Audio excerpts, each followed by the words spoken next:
Welcome to the Craig and Greg Show, presented by Maximize Leadership. Now, here are Craig Owens and Greg Harris. Hey, welcome back to another episode of the Craig and Greg Show. I'm Craig. I'm the best host of the show. This is Greg over here. Oh, yeah. Don't compete. We're not doing that. You know, leaders have a tendency to be a little competitive. Look at your arms crossed already. I'm already in defense mode. I am sitting next to probably my most competitive friend. Some of our basketball games have been legendary. All right. All right. Listen, let me tell you, my favorite basketball games are when they finally let us play on the same team. Yeah, that's true. Because most of the time when they were picking up teams, the very first thing they did was Greg, you're on this side, Craig, you're on this side. And I'm like, why? Well, because you have to cover Greg. Why? I don't want to. One of the nice he's gonna beat me up in this game. But when we got to play together, that was fun. Yeah. Man. Then it took even longer for us to get back to the same team. Absolutely. We're not doing that thing again. No way. So let's talk about, there's some competition. I find competition fun. I find competition very energizing when there's not like a clear goal of like, well, we're just messing around with this. We're not keeping score. I get bored with it really quickly. So I need something, this has got to get better than, this has got to be, this thing. But obviously, like anything, they can go too far. Competition can become a bloody mess, because we're so into it. So let's talk about how leaders can unpack that. We need a little bit of that competitive fire, but we need to contain the fire that it doesn't like burn everything down. So where do we start looking at that? I think depending on the position, so if it's a sales one, you're not going to try to get the competitiveness out of a salesperson, but maybe HR, let's not be competitive with finance, the two departments, and sure. We're on the same team. I think the big role for me as a leader, figuring out where someone's competitive, is their capability to be competitive. Mm-hmm. And that could be personality or experiences, right. But then their reaction to it. So the reaction could be pretty tough. Like you look for a little competition. You can make a card game competitive, right? That's a quality of yours. I don't know if it's a quality, but it's a characteristic at least. I don't even know if I've ever beaten cards, but I probably should take that example away. I think for some folks, it's the reaction to it. So, I'm so nervous. Yes. Oh, I get all uptight. What if I don't do well? Mm-hmm. And it's almost like fear of losing, fear of failing. Right. And I think for us leaders, we need to nudge them along to say, we need to compete. Mm-hmm. It's not a kumbaya world, aside from, channels on news or whatever, and whatever you listen to on social media. It's like, no, it's not kumbaya. It's competitive. Right. If you put a proposal out there and you don't get it, that you lose. Right. Whether that proposal was to join their efforts or sell something or buy something. So I think part of it's reaction to people and knowing our people that we're with, how do they react to competitiveness? Some wilt and some just bull over, and then there's got to be a happy medium. Yeah. And I know like there was one organization where you and I were working together, and we had somebody on the team that you described as being, he never wants the ball in his hands when the game's on the line. And that was frustrating for both of us because we're like, we have such a great opportunity here and you are not doing anything with it. And I think that's one of the things that leaders have to guard against too, is saying, maybe not everybody's going to be at my level. How am I going to pull them along and, get them to a spot on the team where they can participate? That's almost becomes my own internal competition. Like, I'm going to compete to try to get this person doing this thing. So it can work to your advantage. It can. I think if I was going to start with basics on our podcast about being competitive, I think for leaders, we need to be competitive with ourselves. Am I a better version today than I was yesterday? Yes. Instead of compete with another party who doesn't even know we're competing. Right. Quite honestly, right? You could be in a sales organization. There's 10 salespeople, and they're all at different experiences and talents and successes, and they don't even know they're competing. But I'm competing. I'm going to make one more call. I'm going to send one more email out. That'll beat them. Right. Beat them what? They don't even know they're competing. Absolutely. So I think part of it is draw yourself. Like, am I improving? I don't mean every day. You have to be so critiquing and defensive of yourself. Like, oh, did I make any improvement today? Right. Some days you just compete and you do it and you move on. Others you're like, okay, I need to dig deeper. You have that quality. Hopefully I have the quality where it didn't hurt someone on the basketball court or baseball or whatever. But I think for you and I, that digging deep is a quality that we want in our teammates. Mm-hmm. Like, hey, he's getting a little tough. And that kind of grows into not a subject for today's podcast, but like resilience. Yes. Like a competitive person is going to be resilient. They're going to have grit. Yep. When the chips are down or they're in the last quarter of the year and they're kind of thinking, oh, can I get to that budget before the CFO says what's happening? Right. I think competitiveness should start here to keep improving some self-awareness. You obviously, when I said yourself, you obviously, might have an example or two that you've seen for yourself or others. Yeah, how they improve. I like to do that for myself. I remember my first big boy job out of college, where I was wearing a suit and a tie, and the place where I went was one of the busiest branches in the organization, and our manager, my boss, my leader, decided that she was going to ramp it up a little bit internally. She said, we're going to have an internal competition here, and how everybody does. And my second month being there is when she started this, and I won at the end of the second month. And so she said, okay, so, you're going to make this little presentation to everybody. Like, how did you do this? And so people are kind of listening to me. And then I won the next month. And I get up to make my presentation, and now I'm starting to get a little bit of this from people. And then I won the third month, and now of course you did. And then people are like going, "Do we have to listen to this guy again?" When I won the fourth month, our leader didn't ask me to present anything, and then the competition just stopped. So then I just said, that kind of stoked my fire. So I just had my own, I wrote down a little sheet, and I was keeping track of some stuff, not against anybody else in the office, right, but just with myself. Mm-hmm. And I need something like that to keep my fire going. And I think that that's good for leaders to know, is that sometimes that internal competition in an organization can be detrimental because somebody thinks, I can't beat him, I can't beat her, why even try? Right. And then you've got resentment inside the organization. Defeatism can take over. If someone's not, going back to my first comment after you teed this all up, it's the capabilities of that person. Can they compete? Do they have what it takes to compete? Right.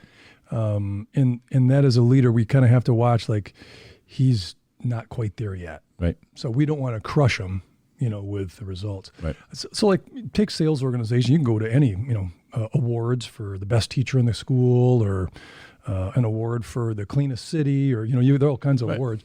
We love those. Yep. So I'm going to give you a T-ball story about, we want to know how we're doing. I think part of competition for me is measuring. Yes. What a score, improvement, time, efficiency, whatever it is, So my son was a good athlete, and I decided to, coach T-ball, which is quite fun. You the helmets are too big, the cleats are too big, the person puts the wrong glove on the wrong hand, whatever.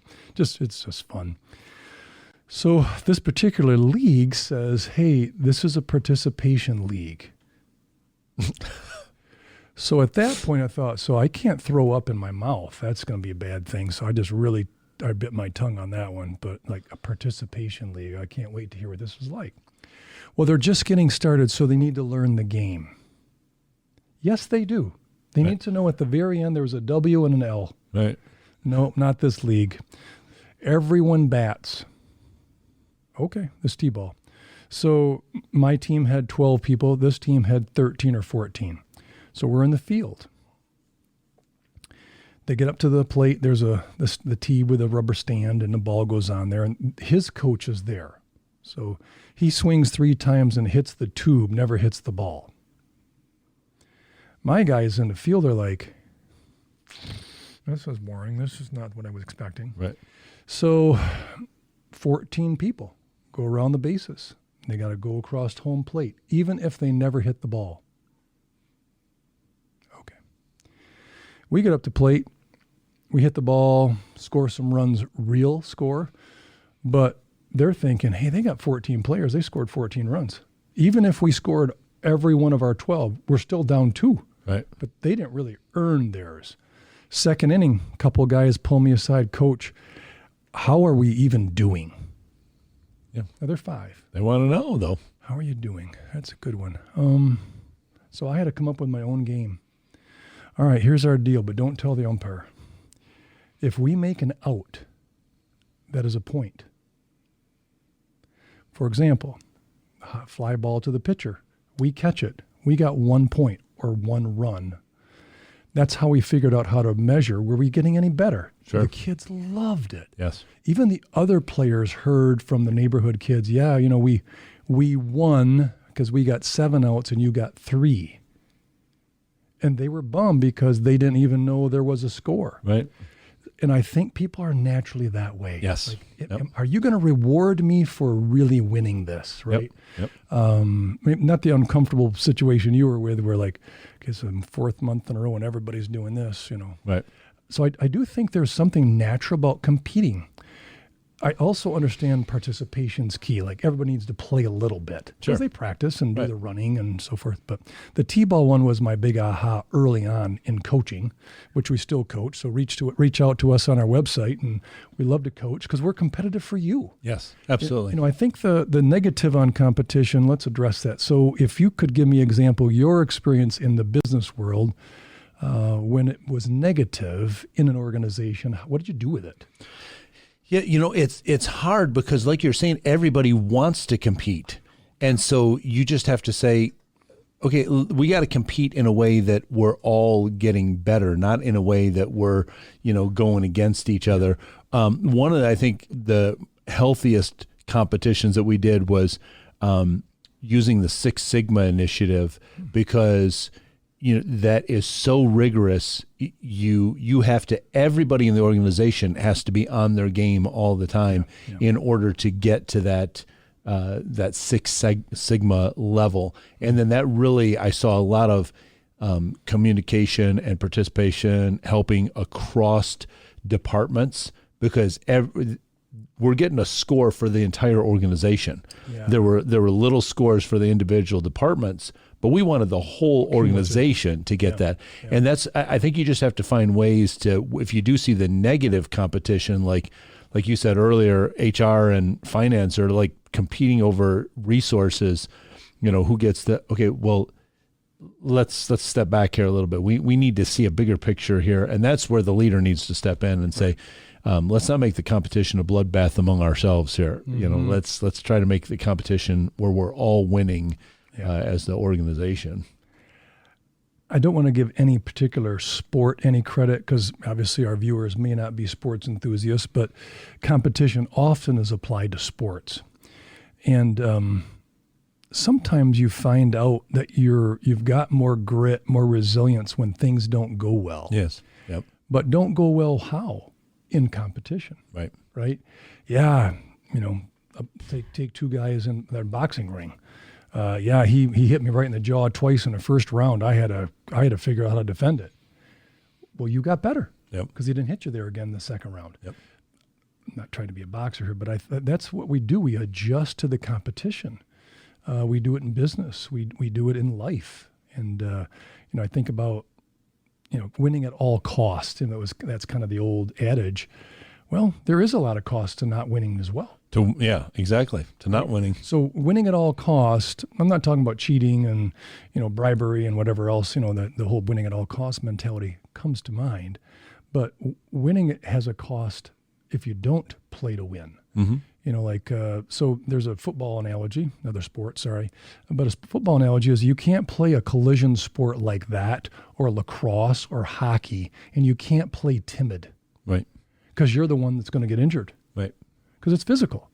You have to be the one ready to deliver, ready for the next play. Yep. Or else, right? Or else they'll get steamrolled. So I think in life, we probably have to deal with that too. Like if you're on a team or a committee or an organization where you're competing against the world, competing against another competitor, and that's what we call them, competitors. That's right. I think it's the way that we measure, did we do good? Yep.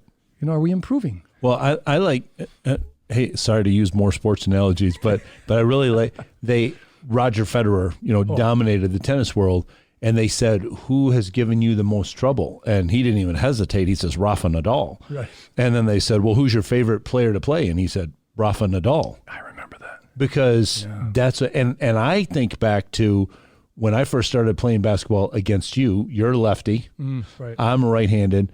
One of the things that you did at the beginning was when we first were always paired up against each other, you took away my right hand.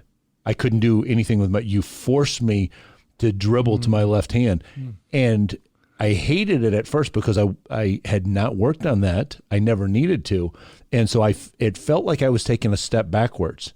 But as a result, I eventually got better. Yeah, you did. In that area. So that's what I think. I didn't like. Right. That's what I think in the competition. Sometimes you're going to feel the pain of losing, but like you said, it's in that adversity that you say, hey, I can learn something else here. I can come out stronger on the other side and I wouldn't have done that if it hadn't been for the competition. Take a business and go from, let's say your calendar year, your fiscal year is January to December 31. July 1, it's halftime. Right. How do we do? Yep. Those last 2 quarters, are we doing well? Are we keeping expenses? Are we growing in sales? Are we serving more customers? Are we healing more patients? Are we teaching more kids? Whatever your competition is. For the next 6 months, then, we're going to make adaptations. And that's what I love about leadership. It's not set sail and never adjust it. Right.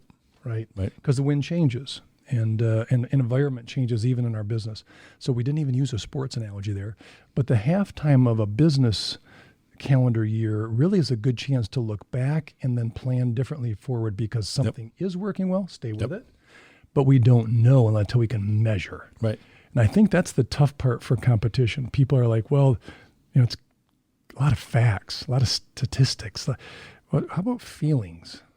They're good too, but that doesn't how you compete. You don't compete with feelings, Right. I think the cutthroat part I probably struggle with. I've been around a few leaders who are pretty cutthroat. Like they didn't take in humanity and they were looking at the bottom line. Yep.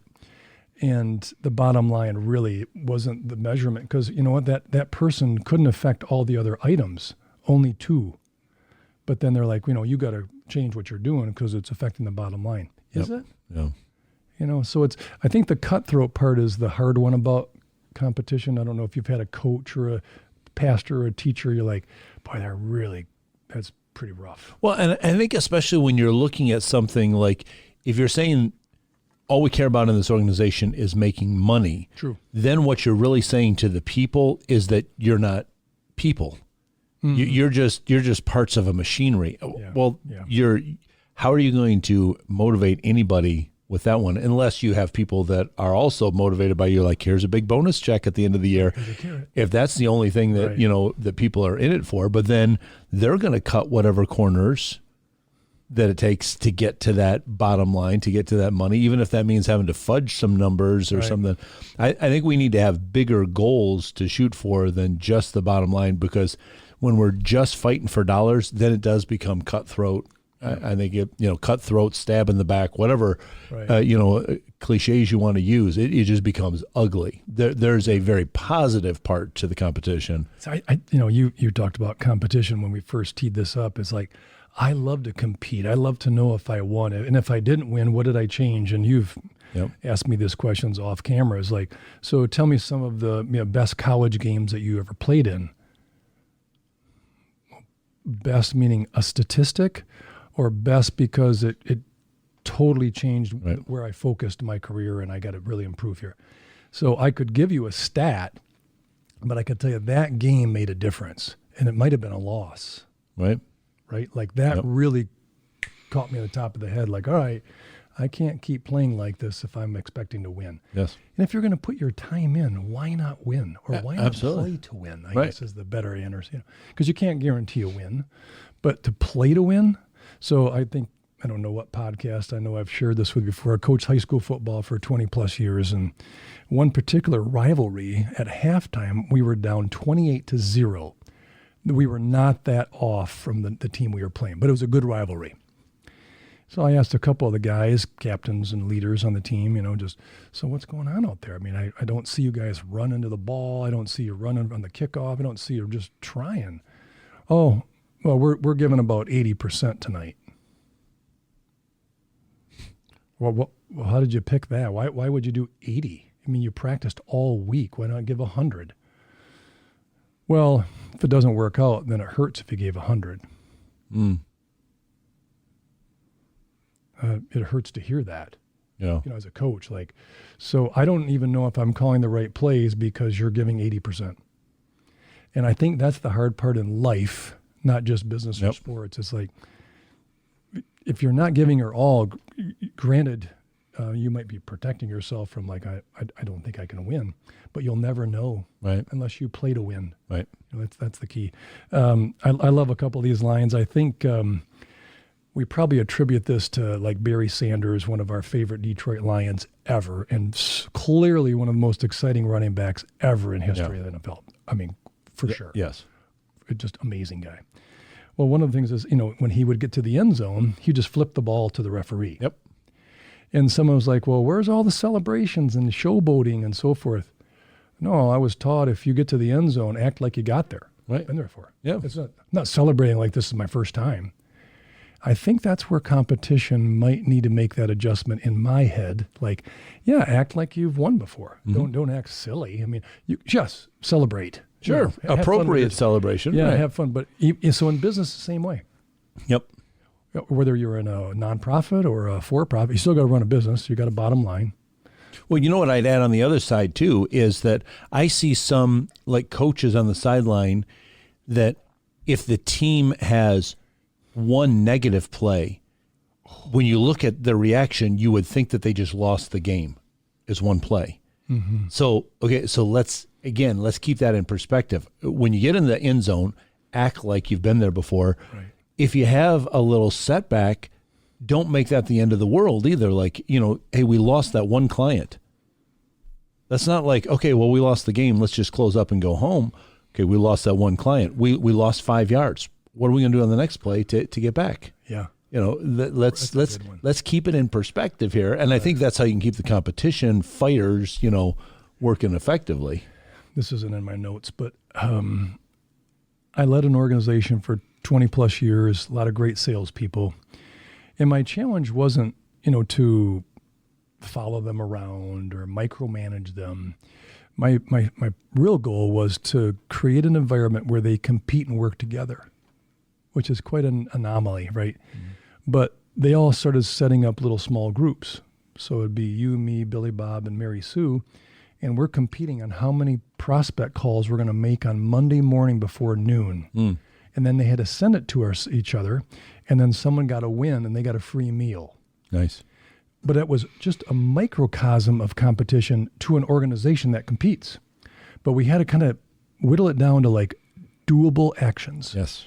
And I think that's where competition feels for some people I don't even know who I'm playing, or they're really big. They have trophies. I've never won a trophy. And so there's that insecurity. Sure. But as a leader, I think we need to do that, whether you're running a church or running a business or you're involved in a school or you're coaching a team. Or I think the competition is not a bad word. No. But I do think winning at all cost or cutthroat, those are bad experiences. Yes. And I'm sure you've had a coach that did that.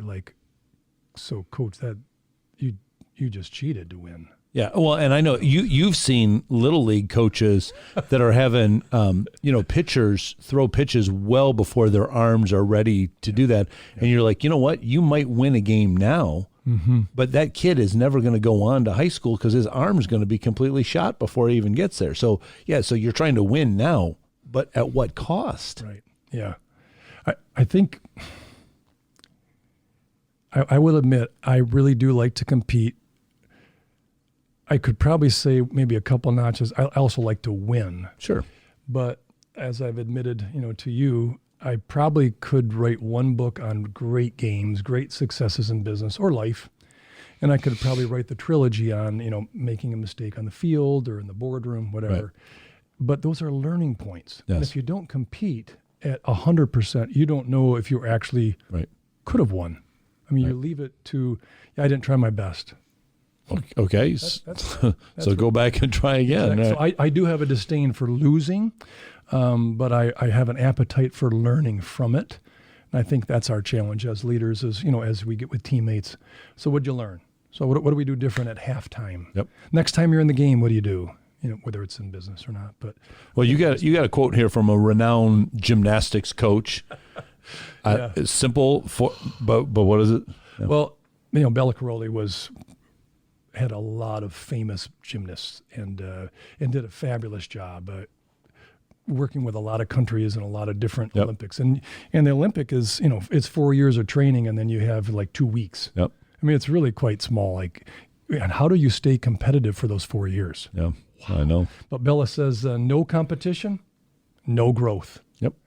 And I think that frees us up. Pretty simple. How do we get to that competition level where we're growing? Maybe we're not always winning, but we're growing. Right. And which then that can become the intrinsic win. Yeah. You can say to yourself, well, I may not have been the top salesperson or I may not have been the best but I've grown. I've improved. I'm better now than I was before. Before you close up, I'm going to compliment you on camera. So when I did overplay you to the right, it's because you could beat me to the right. So I thought, well, I'm going to see if you can beat me to the left. And I couldn't. And it took like a couple days. Oh, and then all of a sudden you years. go up there with a little left finger roll. And I'm like, you can't do a left finger roll in basketball. You're supposed to go that side. You showed me how to do the left finger. And I thought, oh, my Aiken, now I got to guard him east square up. But I had to make the adjustment. Right. Because you did. Yep. And that's what's lovely. Right, exactly. Like going back to Federer and Nadal. I mean, they were constantly making those adjustments. I love that. Yeah. And I love watching another great athlete that's at the end of his career this year, Miguel Cabrera. But I loved watching when the old Tiger pitcher Justin Verlander came back, and Cabrera came up to bat, and both of them just tip their hat to each other before the first pitch. Yeah. Greatness, recognizing greatness. Yeah. And I'm sure both of them said, Verlander said, I'm going to give you my very best pitches. Cabrera would have said, I would be very disappointed if you didn't. Right. I want your very best pitches. I want you to really bear down. Earn it. Yes, absolutely. Yeah. Because if you win, but you were competing against somebody that was subpar, is it really a win? Yeah. I mean, it just feels so hollow. Did you get better? Right. I want to get better, even if it wasn't necessarily a win, however we're defining that. So, yeah. But that's what we can help you do. Part of our coaching that Greg mentioned earlier is to really maybe help you reframe what does it look like for you to get better personally? What does a personal win look like?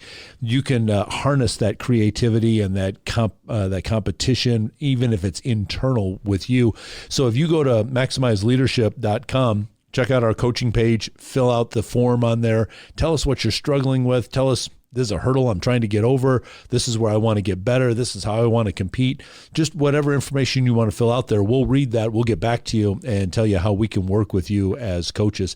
We also want to continue to give you some training and some tips and some ideas that are beneficial to you. So give us some feedback. Either down below, leave a comment, or reach out to us on Twitter at Maximize Podcast and maybe say, hey, here's a topic I'd love for you guys to dive in on. Or maybe you say, hey, what you talked about today, could you go a little bit farther with this? I got some questions about this part. That's how we want to resource you, because if you get better as a leader, your whole organization, everybody around you is going to get better as well. And that is a true win-win. That's what we're here for. So subscribe on YouTube. Make sure you click that bell so you're notified. We not only have these full episodes, we've got some shorter clips. Greg's got a great series that's called a Max Minute that comes out. We want you to get all of that, so make sure that you are notified whenever those new episodes show up. Stay tuned. We've got lots more great content that's coming your way soon. Get in touch with Craig and Greg through Twitter at Maximize Podcast or at MaximizeLeadership.com. Be sure to subscribe so you don't miss any episodes of The Craig and Greg Show.